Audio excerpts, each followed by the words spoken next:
ویران حویلی کا راز۔ رات گہری ہو چکی تھی اور تیز ہواؤں کے جھونکے درختوں سے ٹکرا کر عجیب سی سائیں سائیں کی آوازیں پیدا کر رہے تھے۔ میں گاڑی چلاتا ہوا ایک ویرانی سڑک پر تھا جب اچانک بارش شروع ہو گئی اور مجھے ایک پرانی خستہ حال حویلی کے سامنے رکنا پڑا۔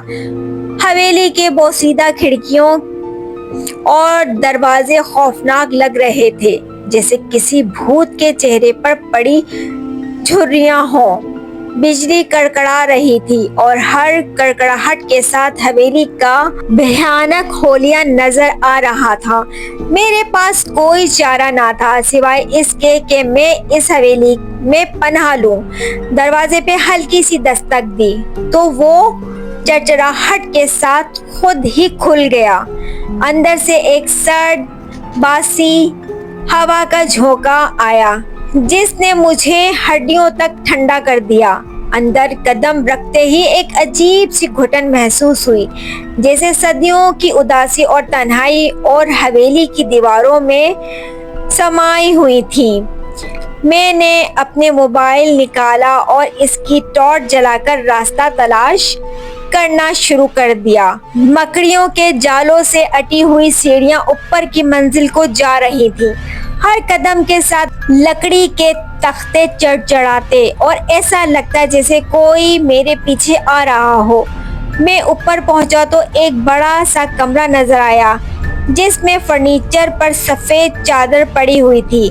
کمرے کے وسط میں ایک بڑی سی تصویر تھی جس پر سیاہ کپڑا پڑا ہوا تھا۔ جیسے ہی میں نے اس کے قریب جانا چاہا تو ایک زوردار آواز سے بجلی کڑکی اور میں نے دیکھا کہ کپڑا ہٹ گیا، خود بخود ہٹ گیا۔ تصویر میں ایک ایسی اداس آنکھوں والی عورت تھی جس کے چہرے پر گہرا خوف اور مایوسی صاف نظر آ رہی تھی۔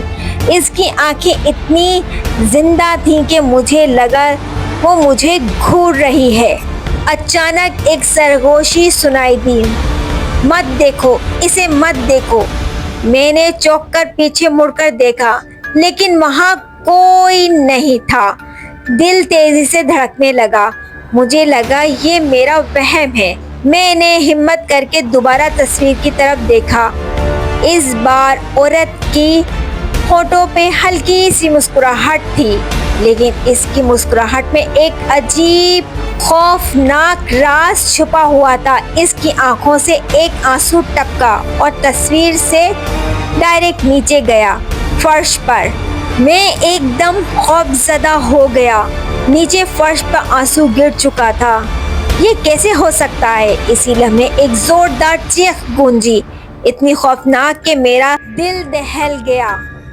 یہ آواز کمرے کے ایک کونے سے آ رہی تھی جہاں ایک پرانا لکڑی کا جھولا رکھا تھا۔ میں نے ٹارچ اس طرف گھمائی، گھما کر دیکھا جھولا خود بخود جھول رہا تھا۔ اس پر ایک گڑیا پڑی تھی جس کی آنکھیں بالکل اس تصویر والی عورت کی آنکھیں جیسی تھیں۔ میں نے دوڑ کر حویلی سے باہر نکلنے کی کوشش کی۔ جیسے ہی میں نے سیڑھیوں پر قدم رکھنا شروع کیا تو مجھے ایسا محسوس ہوا کہ کوئی میرے پیچھے ہے۔ ایک سرد ہاتھ نے میرے کندھے پر ہاتھ رکھا۔ دیکھا تو وہی عورت میرے سامنے کھڑی تھی جس کی تصویر میں نے دیکھی تھی۔ اس کی آنکھیں اب بالکل خالی تھیں، اس کا چہرہ بالکل سفید۔ اس نے ایک سرد آواز میں کہا، "یہاں سے زندہ نہیں جا سکتے۔" میری چیخ نکل گئی اور میں بے ساختہ دوڑتا ہوا حویلی سے باہر نکلا۔ بارش مدھم ہو چکی تھی لیکن میرے جسم پر ایک کپکپاہٹ جاری تھی۔ میں نے جلدی سے گاڑی سٹارٹ کی اور وہاں سے تیزی سے نکل گیا۔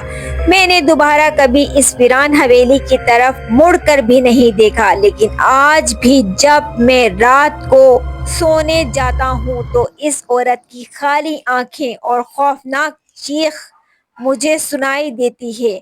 وہ ویرانی حویلی آج بھی ایک راز بن کر کھڑی ہے، جس کا انجام مجھے نہیں معلوم۔